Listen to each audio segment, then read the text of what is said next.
Hello everyone, welcome back to TechPorn, and in today's video I'm going to show you how to send money with PayPal to someone in Canada.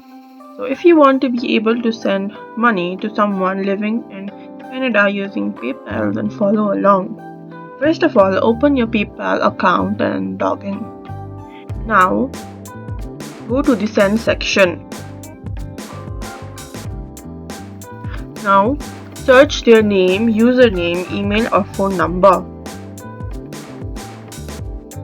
After choosing who you want to send the money to, enter the amount you want to send.